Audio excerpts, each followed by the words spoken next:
키플링이라고 하는 유명한 작가가 그가 세상을 떠난 후에 많은 돈을 이제 더 유명해졌지만 그가 살아 생전에도 그 유명세 때문에 많은 돈을 벌었어요. 어떤 분이 그분이 일생에 남긴 작품 하나하나를 카운트를 해봤습니다. 카운트를 해서 돈으로 계산을 해보니까 단어 하나당 딱 100불씩이더래요. 100불. 그 사람이 한마디 한 것이 100불씩이에요.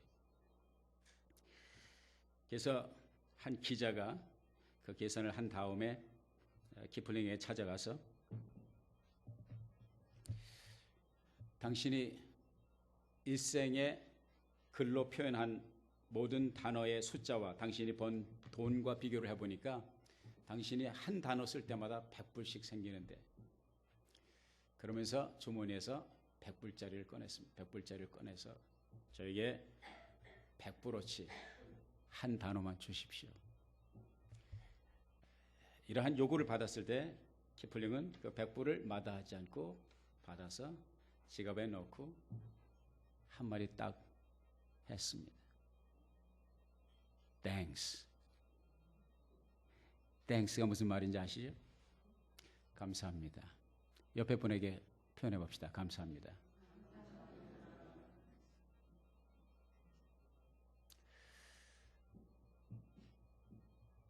옥중에서 사는 사람하고 감옥에서 사는 사람과 수도원에서 사는 사람이 공통점이 있고 차이점이 있는데, 공통점은 뭐냐? 다 수도사들은 수도원에 갇혀 살고 감옥에 사는 사람들은 감옥에 갇혀서 사는데, 다른 점이 있다면 감옥에 사는 사람은 하루 종일 원망 불평, 수도원에 사는 사람들은 하루 종일 하나님을 찬송하고 감사했다. 이런 차이점이 있다고 말을 합니다. 우리가 매해 감사절기를 맞을 이때마다 감사에 대한 말씀을 우리가 생각합니다. 정말 살아가면 살아갈수록 이 감사라고 하는 이 단어가, 감사하는 우리의 삶의 자세가 우리에게 얼마나 유익한지, 우리를 얼마나 축복하는지, 또 우리를 스쳐가는 많은 사람들에게 얼마나 긍정의 에너지를 주는지 말할 수가 없습니다. 우리 말 속담에 말 한마디에 얼마 빚을 갚는다고요? 전량 빚을 갚는다. 감사라고 하는 이 한 단어가, 물론 키플링이 땡스라는 말을 하면서 100불을 받았지만은 그 땡스라고 하는, 그 땡큐라고 하는 말, 그 감사하다고 하는 말은요 100불이 아닙니다. 100만 불도 더 갑니다. 이 땡큐라고 하는 한마디 말이 우리의 삶을 얼마나 부요하게 하고 얼마나 살찌게 하는지 알 수가 없습니다. 평생에 지금까지 어떻게 했는지 모르겠지만은 남은 여생 늘 감사하며 감사가 입에서 또 마음에서 떠나지 않는 여러분들 되시기를 주의 이름으로 축복합니다. 이렇게 이제 감사를 제가 도전을 하면 꼭 이렇게 토를 다는 분들이 있습니다. 목사님은 감사할 일이 많은지 모르지만 저는 감사할 일이 없습니다. 이렇게 꼭 토를 다는 분들이 있습니다. 그런 분들을 위해서 우리의 삶의 정말 신앙의 선배가 되는 사도 바울이 신라와 함께 빌립보 옥에 갇혔을 때 우리가 어떻게 감사할 수 있는지, 어떤 환경 속에서 감사할 수 있는지, 또 그리고 노래할 수 있는지 잘 가르쳐 주고 있습니다. 사도행전에 분명히 표시되고 있습니다. 예수 그리스도를 위하여 고난받는 자격을 얻었다는 것, 예수 그리스도를 위하여 고난을 받을 수 있다는 이 자체만으로 너무 감격했고 하나님 앞에 감사했고 그리고 하나님 앞에 찬양을 했습니다. 여러분의 삶이 눈물로 질퍽한 어려운 환경입니까? 이 노래를 생각하십시오. 울고 있는 형제여 왜 감사를 잊었는가, 어둠 속에 감사는 기적을 부른다오. 바울과 실라가 빌립보 감옥의 문을 감사 찬송으로 열었다오. 고통의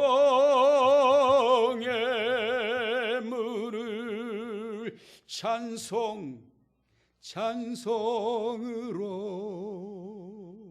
이 찬송이 여러분의 일생에, 여러분의 뇌리에서, 여러분의 가슴에서 떠나지 않기를 예수의 이름으로 축복합니다. 일찍이 우리의 신앙의 선배인 하박국 선지자는 그의 글에서 이렇게 표현을 해주고 있습니다. 하박국 3장 17절 말씀하기를, 비록 무화과 나무가 무성치 못하며 포도나무에 열매가 없으며 감람나무에 소출이 없으며 밭에 식물이 없으며 우리의 양이 없으며 외양간에 소가 없을지라도 나는 여호와를 인하여 즐거워하며 나의 구원의 하나님을 인하여 기뻐하리로다. 할렐루야. 여러분, 전 세계에 수많은 나라가 있지만 그 수많은 나라 가운데 정말로 하나님 앞에 제일 많이 감사해야 될 나라가 어느 나라인지 아십니까? 미국입니다. 옆에 분에게 확인시켜 주십시오. 미국입니다. 제가 종종 말씀드리지만은 미국에 사는 인구는 전 세계 인구의 5%가 안 됩니다.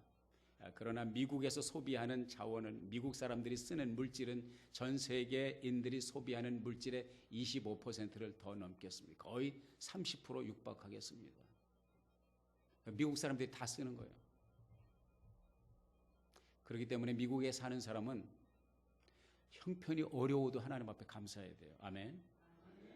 제가 캔사스에 갔더니 그러더라고요. 캔사스 이은철 목사, 제 조카 목사님, 삼촌, 여기도 홈레스가 있는데 여기 홈레스는 LA 홈레스하고 차원이 달라요. 뭐가 다른데 여기 홈레스는 디저트까지 대줘요. 홈레스 피플을 모셔다가 이 퍼실리티에서 그 섬기는 분들이 밥을 주면은요 반드시 디저트를 줘야 된답니다. 디저트 안 주면 거기 가지도 않는데. 여러분, 미국 거지는 디저트도 먹습니다. 아십니까? 전 세계 어떤 나라가 거지가 밥을 얻어 먹는데 디저트까지 먹습니까? 이 단체로 말이죠. 그래서 우리는 미국에 살고 있다는 자체가 복이죠. 축복입니다. 미국에 살고 있는 시민들 가운데, 미국에 있는 사람들 가운데 누가 가장 많이 하나님 앞에 감사를 드려야 될까요? 예수 믿는 사람들입니다. 미국은 우리가 아는 대로 그 소위 말해서 주류, 미국의 주류는 누구냐? 와스비라고 그러죠. White Anglo-Saxon, 앵글로색슨족 프로테스탄트. 미국의 주류는요, 우리가 아는 대로 1620년도에 네덜란드에서 영국을 거쳐서 그 화란 신앙인들이, 영국 신앙인들이 플리머스 항에 도착했을 때, 메이플라워 호를 타고 102명이 왔을 때 그 사람들이 누굽니까? 청교도 신앙인들이에요. 퓨리탄들이에요.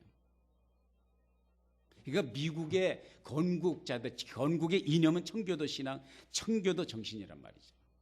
그러니까 미국의 주류를 이루고 있는 사람. 그러니까 미국에 사는 사람들 가운데서도 특별히 예수 믿는 사람들은 우리의 선배들이 미국을 건국한 주류들입니다.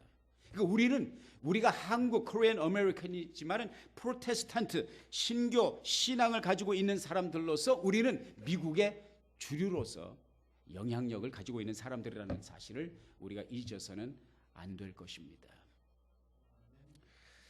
하박국 선지자가 우리들에게 보여준 신앙은 무엇입니까? 조건이 안 맞아요. 환경적인 조건이 안 맞아도. 환경적인 조건은 맞지 않지만, 없지만 그래도 한 가지 있는 것. 내 여호와 하나님을 인하여 찬송하리로다. 할렐루야. 아무것도 없어도요 하나님이 계시잖아요. 이제 하박국 선지자가 외친 것은 무엇입니까? 내가 없고 아무것도 없어도 내가 하나님을 인하여, 여호와는 나의 힘이시라, 나의 발을 사슴과 같게 하사 나로 나의 높은 곳에 다니게 하시리로다. 하나님 앞에 찬송을 드려. 이것이 진짜 신앙입니다. 이것 때문에 감사해, 저것 때문에 감사가 아니라 우리 주님 때문에 감사하는 신앙이 진짜 성숙한 신앙이라고 할 수가 있겠습니다. 여러분과 저는 일생을 살면서요 정말 다 잭팟을 터뜨린 사람이에요.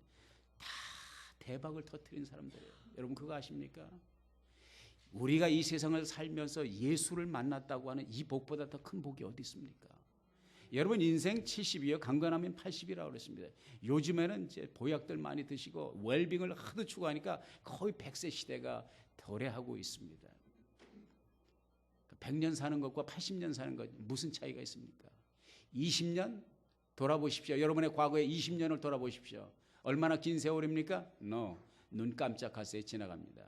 In the twinkling of an eye. 눈 깜빡할 사이에 주마등처럼 20년의 세월이 지나고 40년의 세월이 지나가는 것입니다. 잠깐 후면 아침에 이슬이 있다가 사라지는 것처럼 이 지구촌에서 우리도 다시 퇴장을 해야 됩니다. 그때 우리에게 영원한 세계가 열릴 것입니다. 주님을 만난 사람은 주님과 함께 영원한 세계, 주님을 만나지 못한 사람은 주님 밖에 쫓겨나서 어둠 속에서 영원한 세계를 보낸다고 말씀하고 있습니다. 그래서 우리 믿는 사람이 복 가운데, 미국에 사는 것도 복이고 자녀 손도 복이고 좋은 직장 잡는 것도 복이고 또 사업의 번창도 복이고 다 복이에요. 그러나 가장 으뜸되는 복은 무엇입니까? 예수를 믿는 복이 가장 큰 복인 줄 믿습니다. 옆에 분에게 확인해 보십시다. 당신은 대박이 났습니다.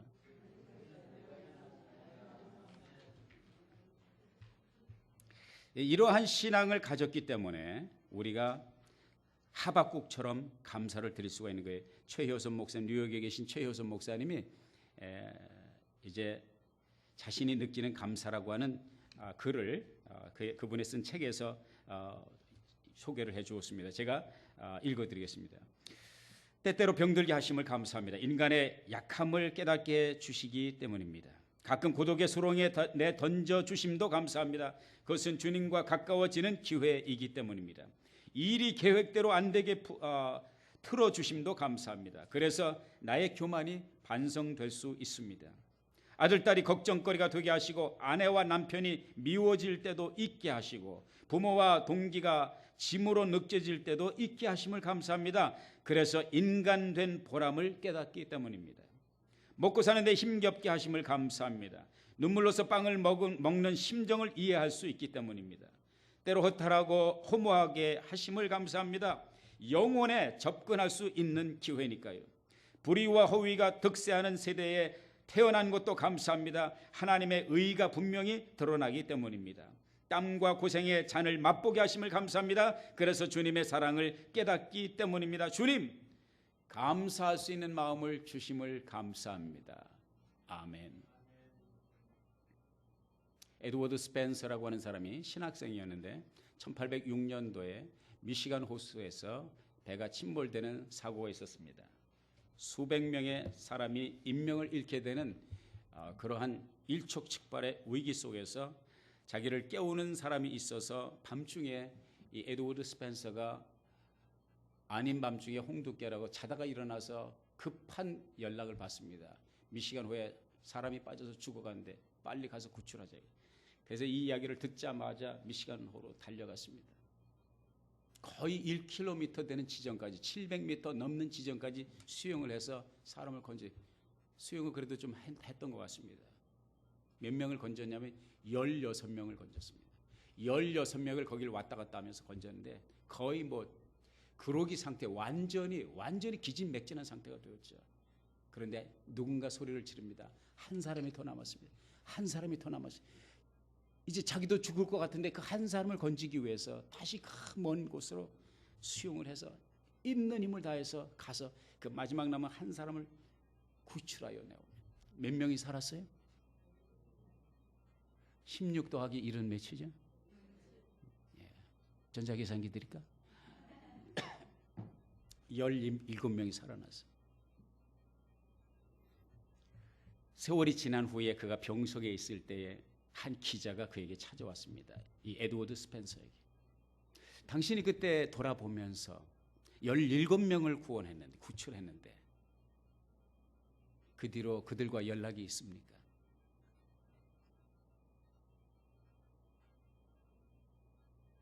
열일곱 명을 자기가 죽을 각오로 건져줬는데 그 중에 딱 한 사람, 나이 어린 소녀만 그의 크리스마스 때 땡큐 카드를 보내주고 나머지 16명은 온데간데 소식이 없다. 이것이 인간의 마음인 것 같아요.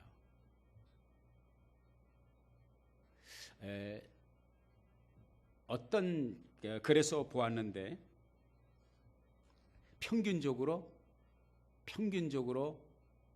구원의 혜택을 입은 사람들이 10사람이면 9사람은 잊어버린다는 거예요. 한 사람만 찾아와서 자기를 구원해 준 것에 대해서 감사를 표현한다.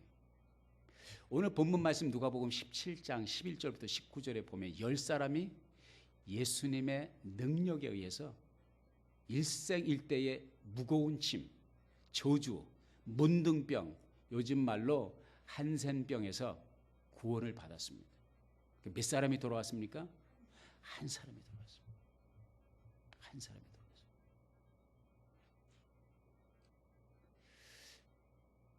감사의 계절을 맞이해서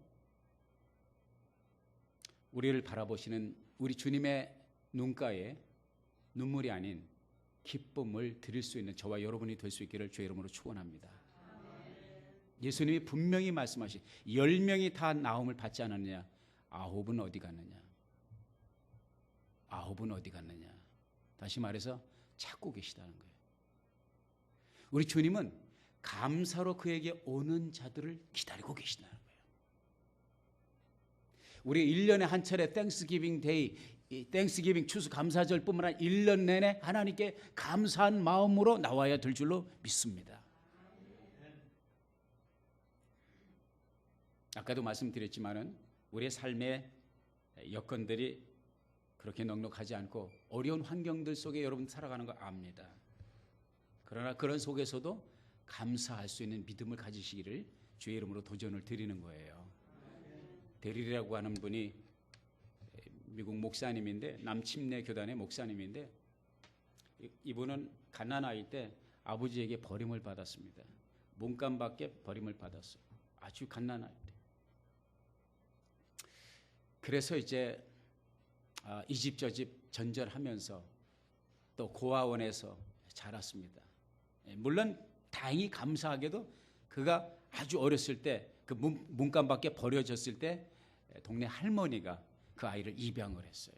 입양을 해서 정성껏 키웠어요. 근데 7살 때 그 할머니가 돌아가셨어요. 그 7살 때부터 이제 고아원을 전전하면서 남의 집 이제 기대어 얻어먹으면서 살고 어려운 환경 속에서 자랐습니다. 그것이 일평생 상처가 됐어요. 마음의 상처가 됐어요. 하나님, 어떻게 그런 아버지를 만나가지고 내가 일생에 고아로서 살게 하셨습니까? 부모의 사랑을 부건히 받는 그 아이들을 보면서 얼마나 부러운지. 그럴 때마다 가슴에 그 상처가 다시 터지면서 아픔을 느꼈습니다. 그런 세월을 지났습니다. 그가 이제 신학을 하고 목사가 돼서 정말로 유능한 복음 전도자가 되었고 유능한 설교자가 되었습니다. 그의 메시지가 미국 전국의 TV를 통해서 방영되는 그러한 위치까지 올라가게 됐어요. 그런데 하루는 전화가 왔습니다. 그 전화는 낯선 사람의 전화였습니다. 그래서 그 사람이 하는 말이 데릴 목사님, 내 용무가 아니라 다른 사람의 심부름으로 내가 전화를 합니다. 당신의 생부가 당신을 버린 아버지가 병원에서 죽어가고 있는데 당신을 보기를 원합니다. 이제 TV에 나오니까 이제 자기 아들이라는 걸 알게 되죠. 간증도 하고 그러니까 이름도 있고 그러니까 그 병원에 갔어요. 병원에 갔더니 그 자기 생부가 휠체어에 앉아 있어요. 얼굴은 까맣게 시커멓고 죽어 몰골이 그냥 해골만 남은 것 같은 그러한 일평생을 마약과 술과 도박에 쩔어서 산 인생. 그래서 이제 소위 말해서 속된 표현으로 저승길을 재촉하는 그런 삶을 살고 있는 이 생부가 죽음을 눈앞에 두고 있었습니다. 여기서 이 데릴 목사가 발견한 한 가지 팩트가 있었습니다. 그 팩트는 뭐냐면 그 아버지가 자기뿐만 아니라 다른 아들, 딸들이 있는데 여러 형제들이 있다는 것을 발견했습니다. 여러 형제들이 있는데, 그러니까 이제 배다른 형제들이죠. 배다른 형제들인데 그 여러 형제들 가운데 한 놈도 제대로 산 사람이 없다는 거예요. 다 마약, 알코올 중독, 담배 중독, 도박 중독, 인생이 쩔을 대로 쩔은 인생을 정말 죽기 직전에 그러한 비참한 인생, 바닥 인생을 살아가고 있는 모습을 보았던 거예요. 이 데릴 목사. 그 병원에서 나오면서 이 데릴 목사님이 하나님 앞에, 하나님 감사합니다. 아버지가 나를 버리게 하셨음을 감사합니다. 아버지가 그때 나를 안 버리셨으면 나도 저놈들 중에 하나가 되었겠죠. 저놈들 중에 하나가 되었겠죠. 아버지가 나를 버렸기 때문에 내가 입양이 되었고, 믿음의 사람, 믿음의 그 어머니에게 입양이 되었고, 믿음 안에서, 그래서 7살 때에 자기를 키워주신 할머니가 마지막으로 유언처럼 아무리 어려운 상황 속에서도 하나님이 너와 함께 하신다. 하나님을 저버리지 말아라. 하나님을 잊지 말아라. 하나님이 너와 함께 하신다. 이것을 잊지 말아라. 그러고서 그분이 세상을 떠나서 일평생 하나님을 떠날 수가 없었죠. 그러한 할머니 밑에서 자기가 피캅이 돼가지고 양육을 받았다고 하는 것이 일생일대 얼마나 큰 축복인가. 새롭게 깨닫고 그 병원에서 나오면서 하나님 앞에 영광을 돌렸다는 것입니다. 우리의 삶의 언저리 한번 돌아봐요. 왜 이건 없습니까? 왜 이거는 안 됩니까? 하나님 이건 왜 막으십니까? 왜 이거 기도 응답 안 해주십니까? 여러분 그거 아십니까? 한 세월이 지나고 나서 돌아보면 안 된 것이 축복이었고 없었던 것이 축복이었어요. 할렐루야. 어린아이 손에는 칼자루가 없는 것이 복입니다. 어린아이의 손에 날카로운 칼자루가 있으면 스스로 해야 하기 때문입니다. 하나님께서는 우리에게 좋은 것 주시기를 원하시잖아요. 예레미야서 29장에 있는 말씀, 너희를 향한 나의 생각은 내가 안 하니 재앙이 아니라 너희 장래에 평안을 주려 하는 것이라. 이 아름다운 절기, 추수의 계절이며 감사의 계절인 이 11월을 보내면서 우리 청교도 신앙인들의 정신을 다시 한번 되새겨보는 시간이 되기를 바라고요. 하박국 선지자의 감사의 정신을 되새겨보는 저와 여러분이 되기를 바라고요. 데릴 목사님처럼 우리가 어머니에게, 아버지에게 핏덩어리일 때 버림을 받지 않았다 할지라도 때로는 버림받았고, 때로는 고독했고, 때로는 없었고, 때로는 억울했고, 때로는 아픔이 있었다는 것, 그것이 하나님께 원망과 불평의 조건이 아니라 지나놓고 보면 그것 때문에 내가 살았고, 그것 때문에 내가 성숙했고, 그것 때문에 내가 믿음을 가졌다는 사실을 생각하면서 어떠한 여건 속에서도 사도 바울 그리고 신라처럼 옥중에서도 하나님을 찬송할 수 있는, 옥중에서도 하나님께 감사할 수 있는 믿음의 성숙한 거인들이 될 수 있기를 예수의 이름으로 축원합니다. 기도하겠습니다. 주님, 10 중에 9은 어디 갔느냐 기다리시고 찾으셨던 주님, 주님 앞에 감사제로 주님의 전에서, 주님의 임재 아래서 예배할 수 있는 무리 가운데 저희들을 불러주심을 감사합니다. 이 마음, 이 신앙 일생 저버리지 않게 하여 주시고, 늘 그 사마리아 사람 주 앞에 돌아와 하나님께 감사하고 주님께 경배했던 그 사마리아 사람처럼 늘 주님께 귀소 본능을 가진 그런 신앙의 본능을 가지고 늘 주님 앞으로 저희들의 발걸음이 옮겨지는 우리가 되게 하여 주옵소서. 그래야 주께서 부으시는 그 놀라운 영의 은혜도 누릴 수 있는 우리 모두가 되게 하옵소서. 예수님 이름으로 기도하옵나이다. 먼 동틀 때 일어나 일찍 들에 나가 일찍들에 나 황혼 때가 되기까지, 황혼 때가 되기까 추수하게 하소서. 수하게 하소. 무르익은 저 곡식은 무르익은 조국식은 낯설 기다리는데 기회 지나가기 전에 서주수합시다.